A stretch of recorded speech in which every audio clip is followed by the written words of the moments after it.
بہت زیادہ سوچ سمجھ کر بات کرنے کی ضرورت ہے. میری ایک اساتذہ تھی جو کہا کرتی تھی کہ ہمیں بہت سے ایسے اعمال کا نہیں پتا ہے کہ جن کا ہمارے سے حساب لیا جائے گا. شاید ہم سے ہماری سانس بلا ضرورت سانس لینے کا بھی حساب لیا جائے, شاید ہمارے بلا ضرورت ہاتھ پاؤں ہلانے کا بھی حساب لیا جائے. ہم نہیں جانتے کہ شاید ہمارے بلا ضرورت سر سے دوپٹہ اتارنے کا بھی حساب لیا جائے.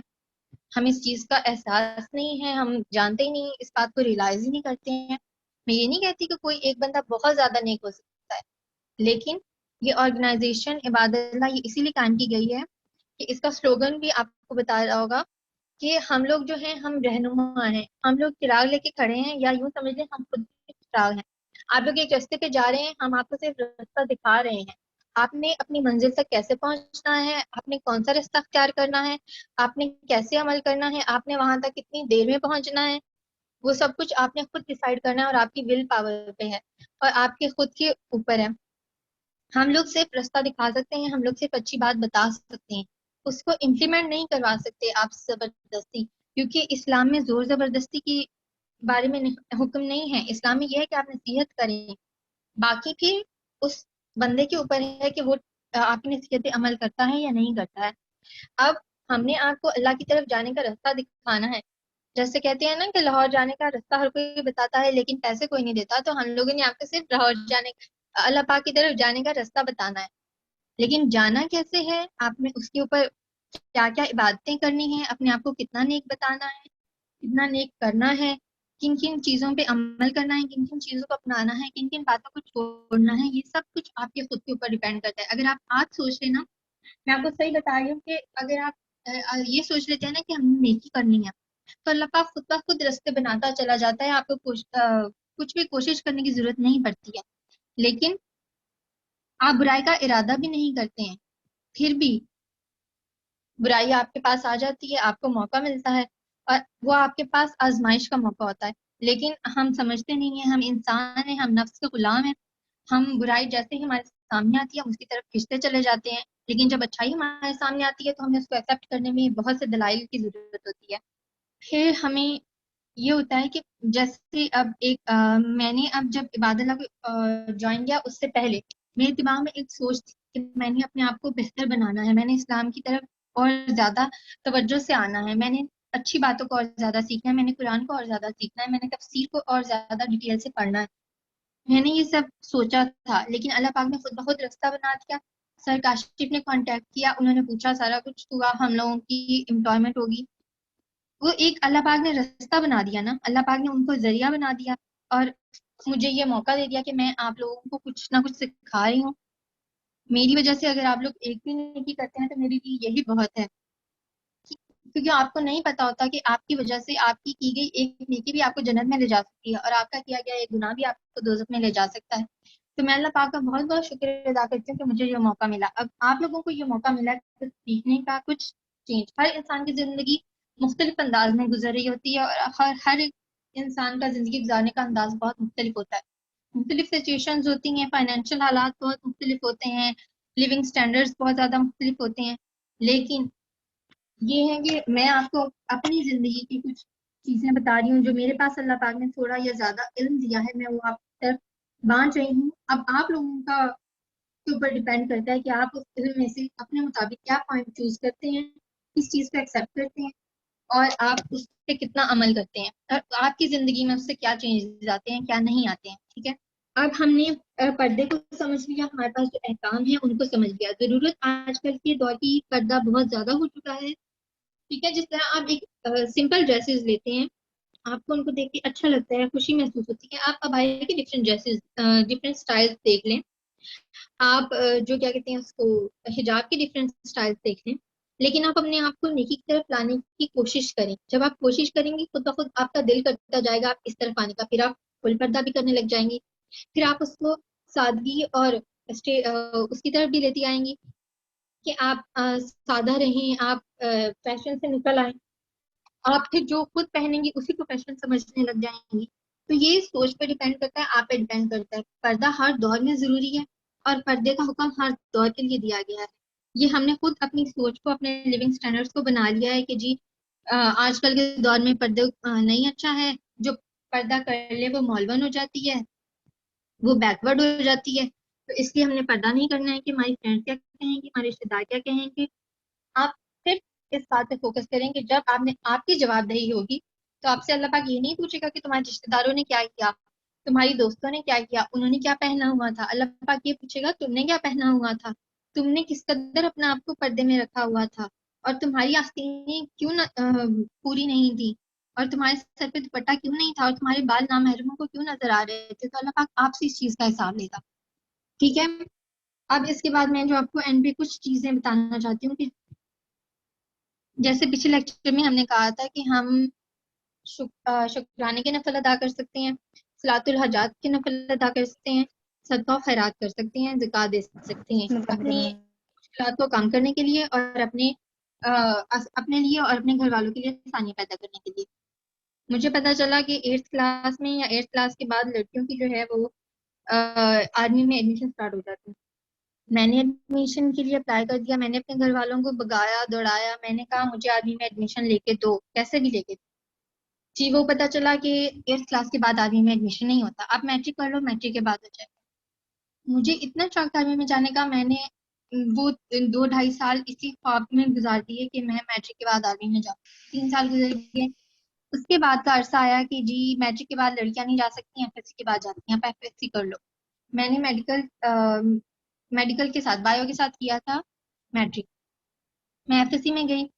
میری ایک فرینڈ تھی تو اس نے انجینئرنگ میں ایڈمیشن لیا تھا. مجھے ایک دم سے ہوا، حالانکہ میں نے کوچنگ جو تھی وہ میڈیکل کی اٹینڈ کی تھی. مجھے شوق ہوا کہ اس نے انجینئرنگ میں کر لیا تو مجھے تو آرمی میں جانا ہے، میڈیکل تو ویسے ہی بہت مشکل ہوتی ہے. وعلیکم السلام. تو مجھے میڈیکل کے تھرو تو شاید نہ ملے آرمی میں ایڈمیشن، انجینئرنگ کے تھرو مل جائے گا. میں نے ماما سے آ کے بات کی اور میں نے اپلیکیشن دی اور میں نے انجینئرنگ میں ایڈمیشن لے لیا. FSC ہو گئی. FSC کے بعد میں نے بہت زیادہ نیٹ پہ سرچ کی، سارا کچھ کیا. ماما کے ایڈمیشن لے لو، سب یونیورسٹیز کے ایڈمیشن کھلے. میں نے بے دلی سے 1-2 جگہ اپلائی کر دیا، لیکن مجھے امید نہیں تھی کہ میرا ان میں آئے گا نا، اور مجھے یہ تھا کہ میرا نہ ہی آئے تو اچھی بات ہے، میں نے ادھر ایڈمیشن نہیں لینا، میں نے آرمی میں ایڈمیشن لینا. خیر ان میں آ گیا. پھر بھی میرا ہو کہ میں نے ادھر نہیں کرنی پڑھائی. تو ماما کہتی تھی کہ نا ابھی بھی تمہارے پاس ٹائم ہے، دیکھ لو، اگر کوئی انجینئرنگ یونیورسٹی ہے تو اس عام ڈگری سے بہتر ہے تم انجینئرنگ کی ڈگری کر لو، وہ بہت زیادہ بینیفیشیل ہے اور میں چاہتی ہوں کہ تم انجینئر بنو. پھر میں نے کہا کہ نا ٹھیک ہے. انجینئرنگ میں مجھے نہیں پتا تھا کہ انجینئرنگ میں کون کون سی فیلڈز ہوتی ہیں، کہاں ایڈمیشن لینا چاہیے کہاں نہیں لینا چاہیے، کون سی یونیورسٹی بیسٹ ہے کون سی نہیں ہے. بس ماما نے کہا کہ انجینئرنگ میں ایڈمیشن لے لو. ہمیں جو یونیورسٹی کی لاسٹ ڈیٹ بچی ہوئی تھی وہاں پہ اپلائی کیا، جو ڈپارٹمنٹ مجھے صحیح لگا میں نے اس میں اپلائی کر لیا.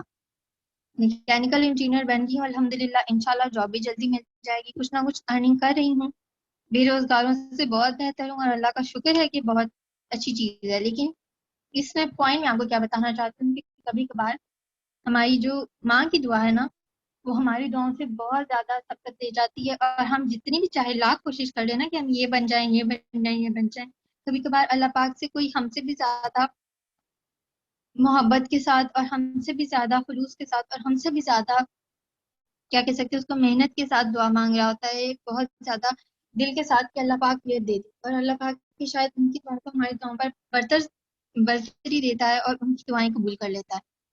تو آپ لوگ کوشش کیا کریں کہ اپنے پیرنٹس کی، اپنے گھر والوں کی خدمت کیا کریں. اپنے اوپر تو انسان پیسے خرچ کرتا ہی ہے، لیکن وہ پیسے ہماری کسی کام نہیں آنے والے. وہ پیسے جیسے جیسے ہم خرچ کرتے جاتے ہیں ویسے ویسے وہ ضائع ہوتے جاتے ہیں. وہ اس دنیا کا مال ہے، اس دنیا میں ختم ہو جاتا ہے.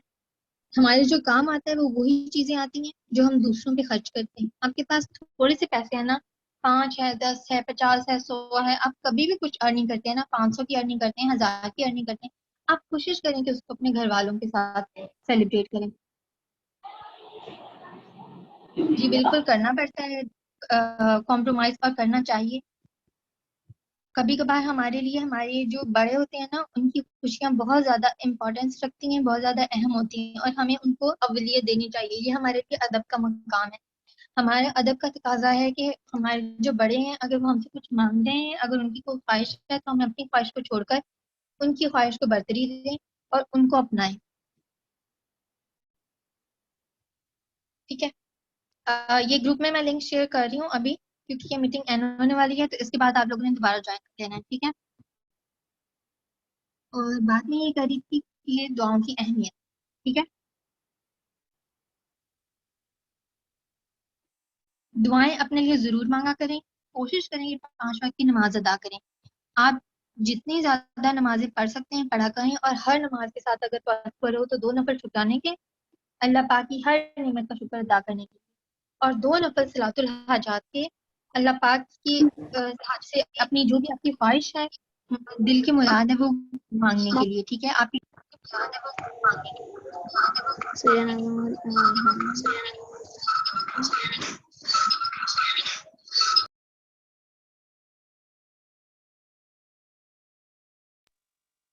آپ کے گھر میں پریشانی ہے, آپ کے گھر میں کوئی بھی مشکل ہے, کچھ بھی ہے, آپ اس کے لیے 2 نفل صلاۃ الحاجات مانگیں. آپ کے گھر میں کوئی بیمار ہے, آپ کے والد بیمار ہیں, والدہ بیمار ہے, بہن بھائی بیمار ہیں, آپ میں سے کسی کی نوکری نہیں ہے یا سب کی نوکری نہیں ہے, کوئی بھی پریشانی ہے, کوئی بھی مشکل ہے, آپ 2 نفل صلاۃ الحاجات کی پڑھا کریں روز نماز کے ساتھ, بے شک کسی ایک نماز کے ساتھ, بے شک 5 نمازوں کے ساتھ. میم اس اور کا اللہ پاک طریقہ بتاتے پڑھنے کا پراپر.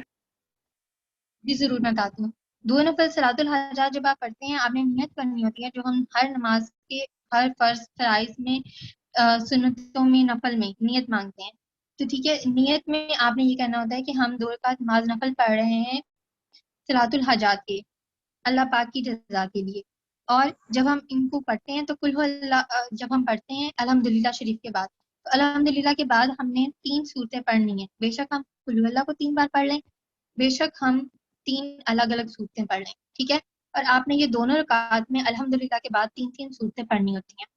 اور صلاۃ الحاجات کے نفل پڑھنے کے بعد بہتر یہ ہے کہ آپ کسی ذکر اذکار وغیرہ کر لیں, کچھ بھی لفظ کا ہے, کچھ بھی آیت کا ذکر آپ کو آتا ہے, آپ وہ اذکار کر لیں, اور کسی سے بھی بات کیے بغیر جو بھی آپ کی دل کی حاجت ہے نا, مطلب آپ 5 نمازیں پڑھتے ہیں, ہر نماز کے ساتھ 2 نفل صلاۃ الحاجات پڑھ لیں, اور ہر نفل میں آپ کی کوئی ایک دعا ہونی چاہیے جو آپ نے مانگنی ہے. ٹھیک ہے, جب آپ 2 رکعت نماز نفل حاجات پڑھتے ہیں تو آپ کی کوئی ایک وش ہونی چاہیے جو آپ نے مانگنی ہے اللہ پاک سے.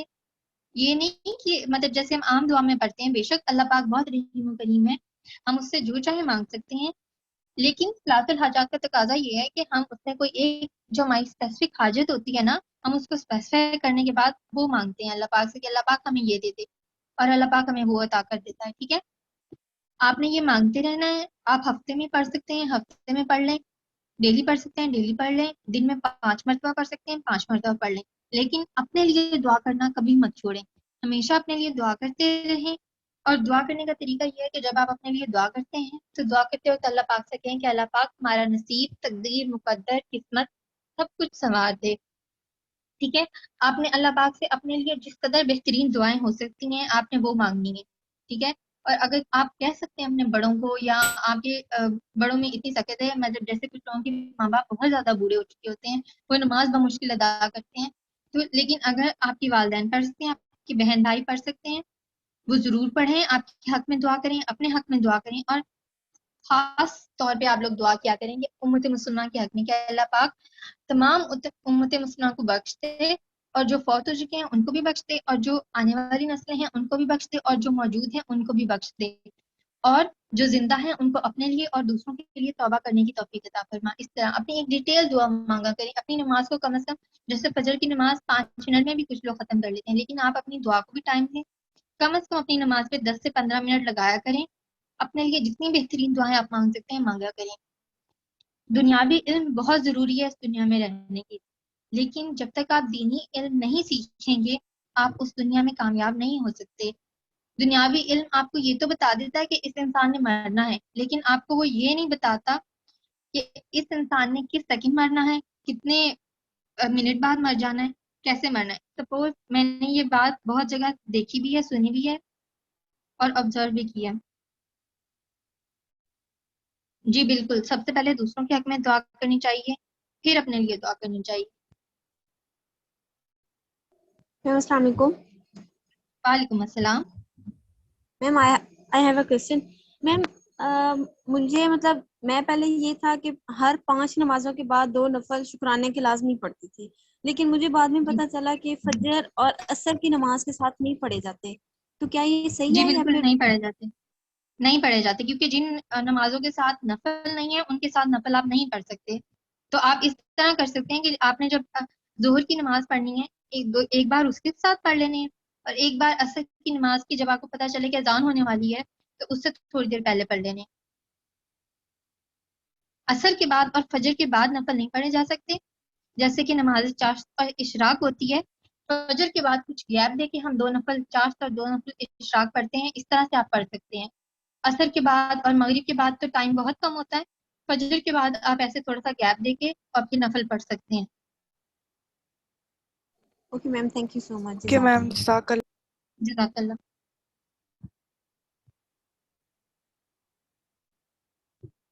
اور اس کے علاوہ کسی کا کوشچن؟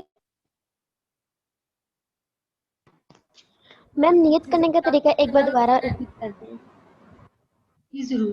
نیت کرنے کا طریقہ یہ ہے کہ آپ نے کہنا ہے 2 رکعت نماز نفل صلاۃ الحاجات اللہ پاک کی رضا کے لیے، ٹھیک ہے۔ اس کے بعد آپ نے الحمدللہ کے بعد 3 سورتیں پڑھنی ہیں اور ہر رکعت میں پڑھنی ہے، مطلب 2 رکعتیں ہیں تو دونوں رکعتوں میں آپ نے الحمدللہ کے بعد 3 صورتیں پڑھنی ہیں۔ بے شک آپ کو قل هو اللہ ہی 3 بار پڑھ لیں، بے شک آپ 3 الگ الگ صورتیں 3 بار پڑھ لیں، لیکن آپ نے 2 رکعت میں 6 صورتیں پڑھنی ہیں الحمدللہ کے بعد۔ جیسے ایک پہلی رکعت میں الحمدللہ کے بعد 3 صورتیں، پھر دوسری رکعت میں الحمدللہ کے بعد 3 صورتیں۔ اس کے بعد آپ نے درود شریف پڑھنا ہے سلام پھیرنے کے بعد، اور آپ کو جو بھی اذکار آتے ہیں، جو بھی آیتیں آتی ہیں، ان کی تسبیح کرنی ہے۔ اس کے بعد دوبارہ درود شریف پڑھنا ہے، اور اس کے بعد آپ نے غیر کسی سے بات کیے اپنے حق میں دعا کرنی ہے۔ جو بھی آپ کی حاجت ہے آپ نے اس حاجت کے لیے دعا کرنی ہے، اور کوئی ایک حاجت رکھنی ہے آپ نے جب آپ نے نفل پڑھنے، ٹھیک ہے۔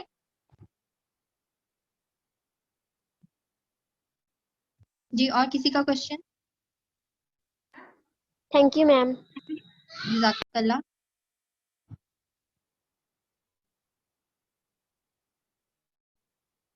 اچھا ایک اور چیز اب آپ نے یہ کیا کرنی ہے کہ آپ نے اپنی عبادتوں میں ایک چیز لے کے آنا۔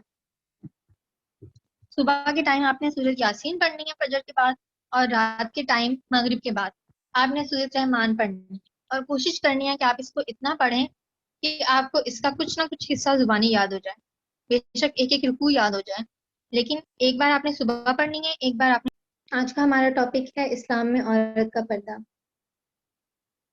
یہ ٹاپک ہم نے اس لیے بھی سلیکٹ کیا ہے کہ آج مطلب ایک کانٹرڈکٹ ہے کہ حجاب انٹرنیشنل حجاب ڈے آج بھی منایا جاتا ہے کچھ جگہوں پہ، اور کچھ جگہوں پہ 1 فروری کو منایا جاتا ہے۔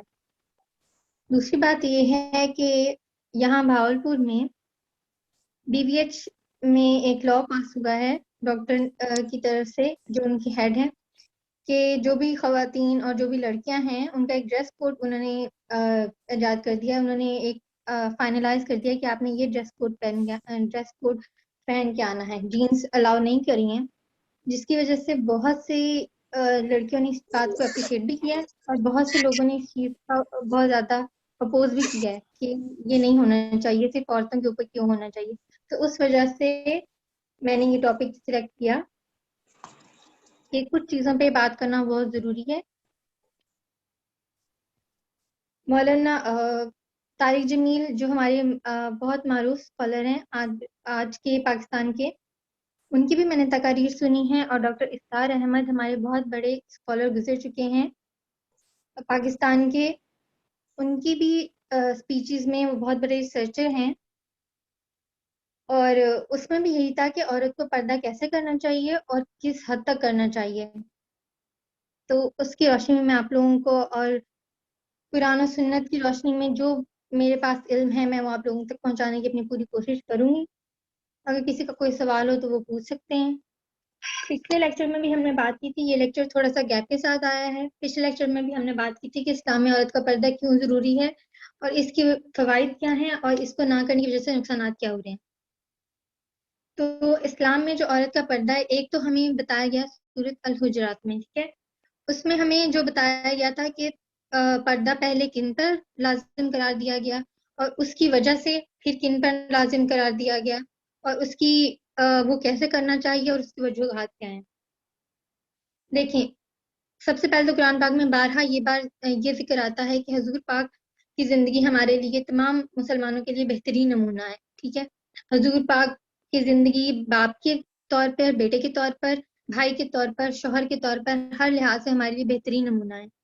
ایک گائیڈر کے طور پر، ایک ٹیچر کے طور پر ان کی زندگی سے ہمیں بہت سی تعلیمات ملتی ہیں. لیکن ایک عورت کو کیا کرنا چاہیے اور ایک عورت کے معاملات کیسے ہونے چاہیے، اس کے لیے ایک تھوڑی سی چیز آ جاتی ہے کہ حضور صلی اللہ علیہ وسلم مرد تھے، تو عورتوں کے لیے کچھ ایسے احکامات ہیں جن کے لیے ہمیں عملی نمونہ ایک عورت ہی چاہیے تھی. تو اس کے لیے اللہ پاک نے پھر پہلے مومنین جو عورتیں تھیں، نبی پاک صلی اللہ علیہ وسلم کی بیویاں، جن کو سب سے پہلے اہل بیت کہا جاتا ہے،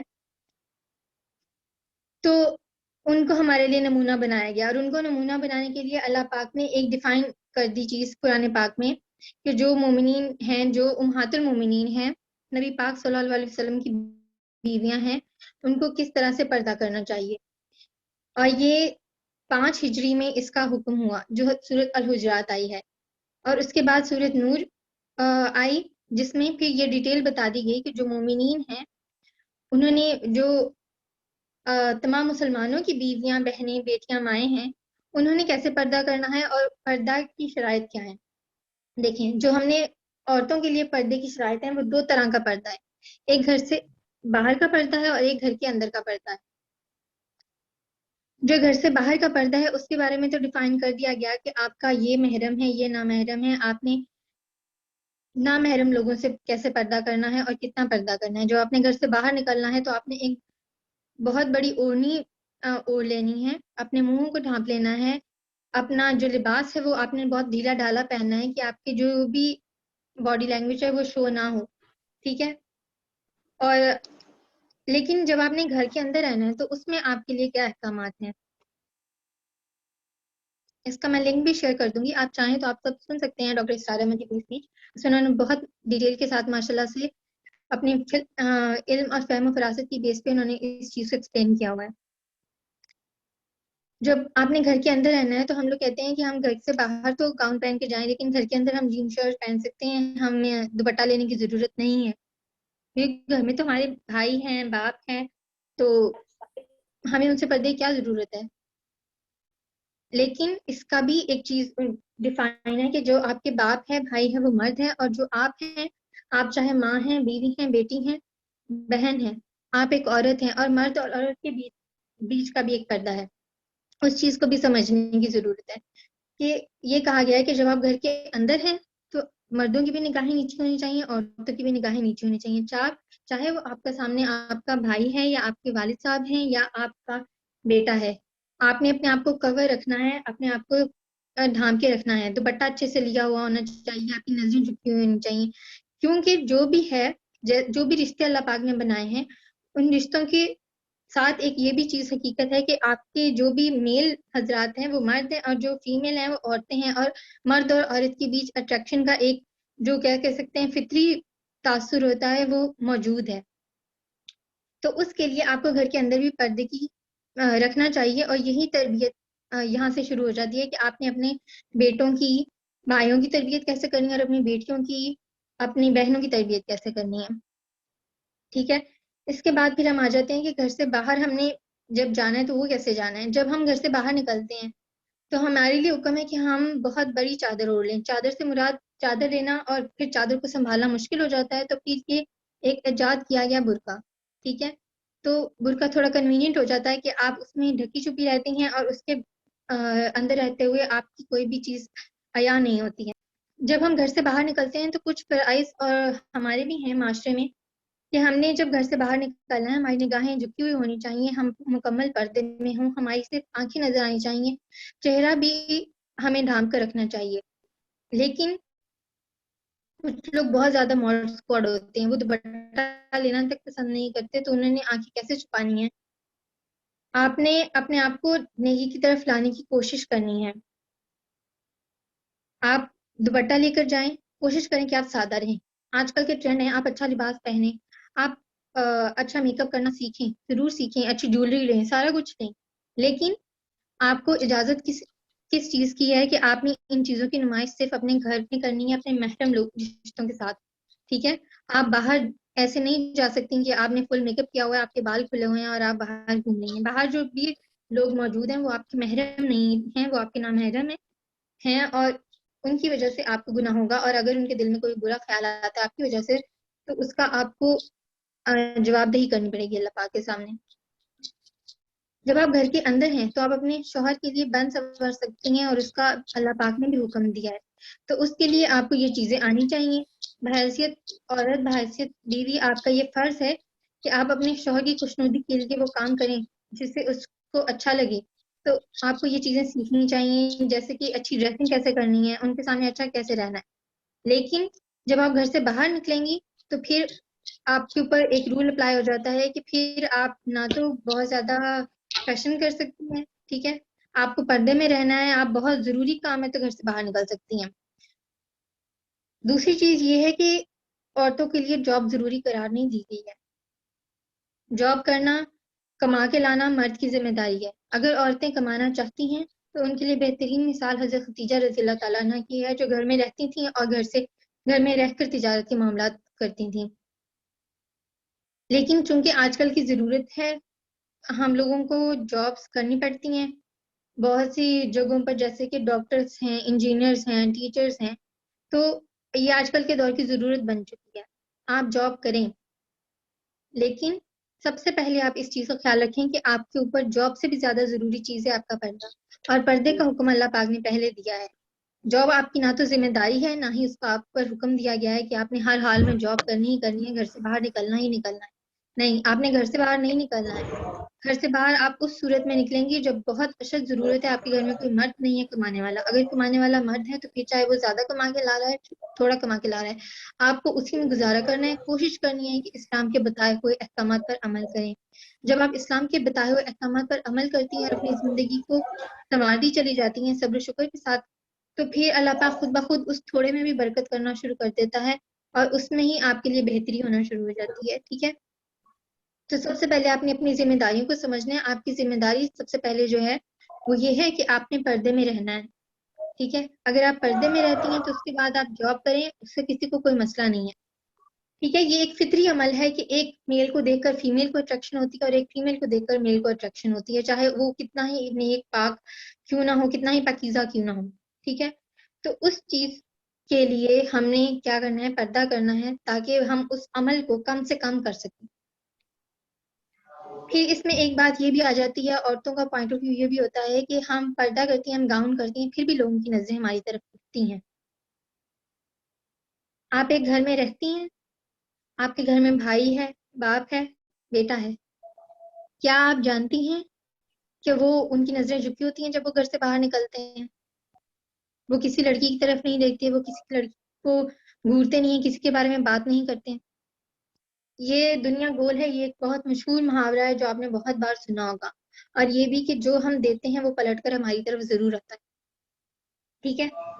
تو اس کی مثال آپ یوں لے لیجیے کہ اگر آپ کسی کی طرف نہیں دیکھتی ہیں، ٹھیک ہے، آپ کسی کے ساتھ کچھ برا نہیں بھی کرتی، لیکن اگر آپ کے گھر سے کوئی باہر دیکھ رہا ہے نا، تو وہ چیز بھی پلٹ کر آپ کی طرف آتی ہے۔ تو آپ کے اوپر اپنے پردے کے ساتھ ساتھ ایک ذمہ داری یہ بھی ہے کہ آپ کے جو گھر میں بہن ہے، بھائی ہے، اس کی تربیت بھی کرنی ہے آپ نے۔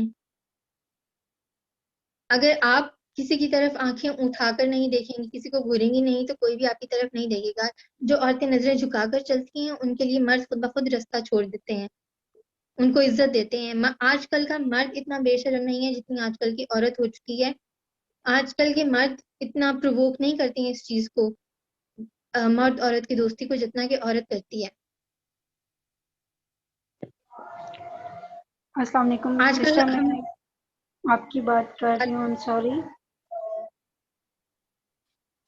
جی بالکل، آپ پوچھیں کیا پوچھنا ہے۔ سسٹر، اگر آپ احادیث کے حوالے سے ان کو بیان کریں تو میرے خیال سے بیسٹ رہے گا۔ آئی جی تھنک بالکل، آپ نے ابھی تک ایک بھی احادیث نہیں سنائی، تو میں چاہتی ہوں احادیث کی روشنی میں بیان کیا جائے۔ جزاک اللہ۔ جزاک اللہ۔ جی، ایک واقعہ ہے ایک صحابی کے بارے میں کہ وہ نبی پاک صلی اللہ علیہ وسلم کے پاس آئے اور انہوں نے کہا کہ میرے گھر میں برکت نہیں ہوتی ہے، میں کماتا ہوں تو میرے گھر میں برکت نہیں ہے کسی بھی چیز میں، تو اس کے لیے مجھے کیا کرنا چاہیے، یا مجھے کوئی عمل بتائیے۔ تو نبی پاک صلی اللہ علیہ وسلم نے فرمایا کہ تمہارے گھر میں اگر دروازہ ہے تو اس کے کیا تم نے اس کو دروازہ لگایا ہوا ہے؟ تو انہوں نے کہا نہیں. تو انہوں نے کہا کہ اگر آپ نے دروازہ لگائیں، اگر نہیں لگانے کی آپ کے اندر استطاعت، تو اس کی جگہ آپ اپنے دروازے گھر کا پردہ لگا لیں دروازے کی جگہ پر، تاکہ جو آپ کے گھر کی جب صبح ہوتی ہے تو فرشتے آپ کے گھر میں برکتیں لے کر نازل ہوتے ہیں. جب آپ کے گھر میں پردہ لگا ہوا ہوتا ہے تو وہ برکتیں جو ہیں وہ کنزیوم ہو جاتی ہیں. لیکن اگر آپ کے گھر کا دروازہ کھلا رہتا ہے صبح و شام، تو پھر وہ برکتیں جو ہیں وہ اس گھر سے رخصت ہو جاتی ہیں، بے برکتی آ جاتی ہے. ٹھیک ہے. تو اسی کا حوالہ اس طرح سے ہے، اس کا لنک اس طرح سے ہے کہ اسی طرح عورت کا مقام ہے. اگر عورت پردے میں رہتی ہے تو اس کی وجہ سے گھر میں بھی برکت ہوتی ہے اور اس کے اعمال میں بھی برکت ہوتی ہے. وہ کوئی بھی کام کرتی ہے تو اس میں اس کو آسانی ہوتی ہے. لیکن اگر آپ ہم یہ کہتے ہیں کہ ہم لوگ آفیسز میں جاتے ہیں، ہمیں بہت مشکلات پیش آتی ہیں. وہ مشکلات اسی لیے پیش آتی ہیں کہ جب ہم اگلی مرد کو جو ہمارے ساتھ کام کر رہے ہوتے ہیں، ہمارے کلیگز ہوتے ہیں، ہم ان کو وہ کرتے ہیں، ہم عجیب و غریب ڈریسنگ کر کے جاتے ہیں، ہم کور نہیں ہوتی ہیں، پراپر ڈریسنگ میں نہیں ہوتی ہیں، ہم نے بہت زیادہ میک اپ کیا ہوتا ہے، ہم اپنے کام سے زیادہ دھیان اس بات پر دیتی ہیں کہ ہم نے آج کیسا لگنا ہے. آج کل کا یہ ٹرینڈ بن چکا ہے. تو کائنڈلی اپنے آپ کو سدھارنے کی کوشش کرنی چاہیے ہمیں، نہ کہ ہمیں یہ دیکھنا چاہیے کہ ہم کیسے لگ رہے ہیں کیسے نہیں لگ رہے ہیں. کسی کی تعریف سے ہمارے اعمال میں اضافہ نہیں ہوگا، ہمارے عمل سے ہمارے عمل میں اضافہ ہوگا. جب کوئی غیر نامحرم آپ کی تعریف کرتا ہے تو اس کا آپ کو گناہ ملتا ہے، اجر ثواب نہیں ملتا ہے. ہاں، آپ اپنے شوہر کے سامنے جیسے بھی رہیں تو اس میں کوئی حرج نہیں ہے، لیکن اگر آپ گھر سے باہر جا رہی ہیں تو آپ کے اوپر ذمہ داری ہے کہ آپ اپنے معاشرے کو سدھارنا ہے اور اپنے آپ کو بھی. تو آپ کی وجہ سے معاشرے میں کوئی بھی اختلاف پیدا نہیں ہونا چاہیے، کوئی بھی برائی نہیں پھیلنی چاہیے. اس چیز پہ فوکس کرنا چاہیے. دوسرا یہ، جیسا کہ میں نے بتایا تھا کہ سورۃ نور اور سورۃ حجرات میں بہت پراپر واضح ہمیں احکامات بتا دیے گئے ہیں کہ ہم نے گھر سے باہر پردہ کیسے کرنا ہے، گھر کے اندر پردہ کیسے کرنا ہے، اور کن لوگوں کو، کون لوگ ہمارے محرم رشتے ہیں، کون لوگ نامحرم ہیں. جو محرم ہے، محرم کی ڈیفینیشن یہ ہوتی ہے کہ جس انسان سے آپ کی زندگی میں کبھی بھی کسی بھی حال میں شادی نہ ہو سکتی ہو، یہ ہے محرم کی ڈیفینیشن. تو محرم میں آپ کے والد صاحب آ جاتے ہیں. ٹھیک ہے. آپ کا بیٹا، آپ کا بھائی، آپ کا سسر. ٹھیک ہے. یہ چیزیں آ جاتی ہیں آپ کے محرم رشتوں میں. جبکہ جو آپ کے بھتیجے، آپ کے بھانجے، یہ آ جاتے ہیں آپ کے محرم میں. جبکہ جو آپ کے دیور ہیں، آپ کے جو بہنوئی ہیں، آپ کے دوسرے رشتے ہیں، وہ آپ کے نامحرم رشتوں میں آ جاتے ہیں، کیونکہ ان کے ساتھ آپ کی شادی ہو سکتی ہے. تو اپنے محرم رشتوں کے ساتھ سامنے آپ جو ایک مخصوص پردے کا حکم دیا گیا ہے، جس میں ہم گاؤن شامل کر لیتے ہیں، جس میں ہم ویل شامل کر لیتے ہیں، وہ جو ہے وہ نامحرم رشتوں کے لیے ہے. جو محرم رشتوں کے سامنے پردہ ہے وہ یہ ہے کہ آپ کا سر پہ دوپٹہ ہونا چاہیے، آپ کے گلے میں آپ نے اپنے آپ کو پورا کور کیا ہونا چاہیے، اچھی ڈریسنگ، ڈھیلا ڈھالا لباس پہنا ہوا ہونا چاہیے، اور جب آپ گھر میں چل پھر رہی ہیں تو آپ بادب نظر آنی چاہیے. دوسری چیز یہ کہ نبی پاک صلی اللہ علیہ وسلم کی سیرت یہ ہے کہ جب وہ گھر سے باہر نکلتے تھے اور جب وہ چلتے تھے تو وہ کبھی بھی ہمیشہ نظریں جھکا کر چلتے تھے، کبھی بھی کسی کی طرف نہیں دیکھتے تھے. اور ان کا ایک یہ معمول تھا کہ انہوں نے جب بھی کسی عورت سے بیعت لی ہے، کسی عورت کوئی بھی عورت ان سے بیان سننے آتی تھی تو وہ کسی سے مصافحہ نہیں کرتے تھے. ایون کہ جب بیعت بھی لیتے تھے تو موسٹلی وہ اس چیز سے منع کرتے تھے، ہاتھ نہیں کسی سے ملاتے تھے، اور کوئی عورت آگے ہاتھ کرتی بھی تھی تو وہ منع کر دیتے تھے. اور اگر بیعت لینے کے لیے ضروری ہوتا تھا تو وہ ایک پیالہ لیتے تھے جس میں ایک طرف عورت کا ہاتھ ہوتا تھا اور دوسری طرف نبی پاک صلی اللہ علیہ وسلم کا ہاتھ ہوتا تھا، اور اس پیالے میں پانی ہوتا تھا. کبھی بھی آپ صلی اللہ علیہ وسلم نے ڈائریکٹ مصافحہ نہیں کیا کسی بھی عورت سے.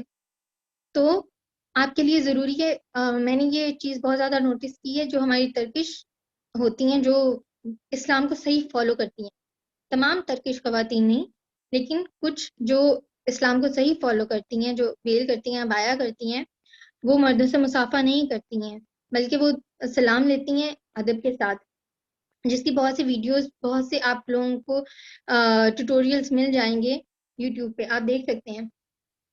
اچھا جی، پردے میں اب بہت سی چیزیں آ جاتی ہیں. کچھ لوگ کرتے ہیں حجاب، جو وہ صرف اپنے سر کے بالوں کو ڈھانپ دیتے ہیں. ٹھیک ہے. تو سر کے بالوں کو ڈھانپنا بھی ضروری ہے، کیونکہ آپ کا ایک بال بھی نظر نہیں آنا چاہیے کسی نامحرم کو، اس سے بھی آپ کو گناہ ہوتا ہے. ٹھیک ہے. اس کے بعد آپ کی پوری باڈی کو آپ کو ڈھانپا ہوا ہونا چاہیے. پھر اگر آپ یہ کر سکتے ہیں کہ آپ کے ہاتھ نظر آ سکتے ہیں، پاؤں نظر آ سکتے ہیں، چہرہ نظر آ سکتا ہے. پھر اس کے بعد ہے کہ اگر آپ اور زیادہ کرنا چاہتی ہیں تو آپ گلوز پہن سکتی ہیں، پاؤں میں ساکس پہن سکتی ہیں، منہ پہ ویل کر سکتی ہیں. اس کے بعد اگر آپ اور زیادہ اپنے آپ کو کور کرنا چاہتی ہیں تو آپ ایک جادی نما پردہ ہوتا ہے جو پرانے زمانے میں یوز کیا جاتا تھا، اب نہیں یوز کیا جاتا تھا، آپ وہ یوز کر سکتی ہیں. پھر اس میں ایک یہ چیز آ جاتی ہے کہ یہ سوال اٹھایا جاتا ہے کہ کہیں پہ بھی واضح احکامات نہیں ہیں چہرے کو ڈھانپنے کے. حجاب کرنے کے بارے میں تو ہے کہ اپنے آپ کو ڈھانپ کے رکھو، اپنے آپ کو چھپا کے رکھو، لیکن ویل کا نہیں ہے. تو اس کے بارے میں یہ ہے کہ ویل کا بھی حکم ہے ہماری وجہ سے. اگر کسی کو ہمارا چہرہ ہی تو ہے جو سب سے پہلے ایک دوسرے انسان کو نظر آتا ہے، جس کی وجہ سے وہ اٹریکٹ ہوتا ہے ہماری طرف. اگر ہم اپنا چہرہ ہی نہیں چھپائیں گے، اس پر ہم نے اچھے سے میک اپ کیا ہوا ہے اور ہم نے نیچے سے گاؤن پہنا ہوا ہے، تو اٹریکشن تو ہم اس کو دے رہی ہیں. پھر وہ پردہ تو نہ ہوگا. پردہ تو یہ ہے کہ آپ کی وجہ سے کوئی آپ کی طرف اٹریکٹ نہ ہو. تو اپنے آپ کو سادہ بنائیں، جتنا آپ لوگ بہترین کر سکتے ہیں اپنے آپ کو اتنا بہترین کریں. آپ کو کن لوگوں کے سامنے اپنے آپ کو تیار کرنا چاہیے، سجنا سنورنا چاہیے، وہ آپ کے محرم رشتے ہیں. اور محرم رشتوں میں بھی ایک ادب کا مقام ہے کہ آپ نے ایک ادب کا دائرہ قائم رکھنا ہے. ٹھیک ہے. آج کل پہلے یہ ٹرینڈ انڈیا میں ہوتا تھا، اب ہمارے یہاں پہ چل پڑا ہے کہ جو ہماری آج کل کی لڑکیاں خواتین ہیں وہ اس بات کو نہیں سمجھتی ہیں کہ ہم مسلم ہیں، ہمارے اوپر کیا احکامات ہیں. وہ اس چیز کو یہ سمجھتے ہیں کہ یہ دقیانوسی باتیں ہیں. پھر دوسرا ان کے پاس پوائنٹ یہ ہوتا ہے کہ مرد ہمارے اوپر تو حاکمیت کرتے ہیں، ہمیں تو یہ کہتے ہیں کہ یہ کام نہ کرو، وہ کام نہ کرو، لیکن خود وہ نہیں کرتے ہیں. دیکھیں، جو مرد آپ کو عزت دے رہا ہے اس کا مطلب یہ ہے کہ وہ اگر وہ کوئی آپ کے لیے صحیح بات لے کے آیا ہے تو آپ کو اس میں عمل کرنے میں ہچکچانا نہیں چاہیے. ٹھیک ہے. اگر تو وہ کوئی غلط بات کہہ رہا ہے تو آپ ریفیوز کریں، لیکن اگر وہ کوئی آپ کی بھلائی کی بات کہہ رہا ہے، جیسے اگر کسی نے آپ کو جین سے منع کر دیا ہے تو اس میں کوئی برائی نہیں ہے، کوئی ممانعت نہیں ہے. آپ چھوڑ دیں جینس. اگر آپ کو نظر آ رہا ہے، آپ کو پتہ چل رہا ہے کہ آپ کی وجہ سے کچھ لوگوں کی نیت خراب ہوتی ہے، کچھ لوگوں کی سوچ خراب ہوتی ہے اور وہ آپ کو لے کے کچھ برا سوچتے ہیں، چاہے وہ پھر آپ کے پیشنٹس کیوں نہیں ہیں، کوئی بھی ہے، تو آپ وہ کام کریں ہی نہ. آپ کو تو اپنے آپ کو بہتر بنانا ہے. پھر چاہے وہ کوئی بھی کہہ رہا ہے، اگر وہ آپ کو بہتری کے لیے کہہ رہا ہے تو آپ اس چیز کو اپنائیں. آپ کو اس کو اپنانے میں اعتراض نہیں ہونا چاہیے. آج کل کی لڑکیوں کا اعتراض ہوتا ہے کہ ہمیں اس کام سے کیوں روکا جا رہا ہے، ہمارے لیے ہی کیوں اسلام آ جاتا ہے. اگر آپ کے لیے ہی اسلام آ جاتا ہے، کیونکہ سب سے بڑی ذمہ داری جو ہے وہ اسلام نے عورت پہ ڈالی ہے. مرد کو اللہ پاک نے مرد کی قدموں تلے جنت نہیں ہے، اور مرد کو اللہ پاک نے اتنا زیادہ تربیت کا نہیں کہا ہے جتنا عورت کو کہا ہے. اگر ہم اینالائز کریں نا اسلام کا، تو سب سے زیادہ جو ڈیوٹیز ہیں، جو رسپانسبلٹیز ہیں، وہ مرد نے ادا کرنی ہیں. جو فرائض ہیں وہ مرد نے ادا کرنے ہیں، اور جو سب سے زیادہ حقوق لینے ہیں وہ عورت نے لینے ہیں. اور جو یہ کہہ سکتے ہیں کہ قرآن پاک میں ایک واضح کام ہے جو وہ یہ ہے کہ اللہ پاک نے مردوں کو عورت سے ایک درجہ بلند بنایا ہے. یہ ایک واضح کام ہے کہ مردوں کو عورتوں کا حاکم بنایا ہے. ٹھیک ہے. لیکن جب اللہ پاک ثواب دیتا ہے، جب اللہ پاک درجات دیتا ہے، تو وہ اللہ پاک نے عورت کی قدموں کے نیچے جنت رکھی ہے. تو اس چیز کو آپ کو سمجھنے کی ضرورت ہے کہ جب آپ کی قدموں کے نیچے جنت ہے، آپ نے ایک قوم کی تربیت کرنی ہے، تو پھر آپ پر ایک ذمہ داری ہے کہ آپ نے اپنے آپ کو بہتر بنانا ہے. آپ کی وجہ سے معاشرہ تکمیل پاتا ہے اور آپ کی وجہ سے ایک معاشرہ بنتا ہے. آپ ماں ہیں، بہن ہیں، بیٹی ہیں. پہلی ایک انسان کی درسگاہ جو ہے وہ ماں ہے. ٹھیک ہے. یہ بات ہم نے بہت جگہوں پہ سنی ہوئی ہے. تو اگر آپ ہی اچھی تربیت نہیں کر رہی ہیں اپنے بچوں کی، اگر آپ ہی بہت زیادہ بے پردگی کا اظہار کرتی ہیں، بہت سے نامحرم لوگوں کے ساتھ آپ کا اٹھنا بیٹھنا ہے، تو آپ کی اولاد بھی آپ کو دیکھ کر وہی سیکھتی ہے اور وہی کرتی ہے. آپ اپنے بیٹے کو کیسے منع کر سکتی ہیں کہ تم غیر نامحرم لڑکیوں سے رشتہ قائم مت کرو، جبکہ آپ خود غیر نامحرم مردوں میں اٹھتی بیٹھتی ہیں، سر پہ دوپٹہ نہیں لیتی ہیں، بہت زیادہ آپ اپنے آپ کو لبرل کہتی ہیں. آپ ایک نیکی کی نصیحت، نیکی کا حکم تبھی دے سکتے ہیں جب آپ خود اس سے عمل کرتے ہو. جیسا کہ احکام الہی ہے کہ آپ کسی کو نصیحت کرنے سے پہلے خود اس نصیحت پر عمل کرو. اے لوگو، کیا تم دوسروں کو نصیحت کرتے ہو اور خود کو نہیں دیکھتے؟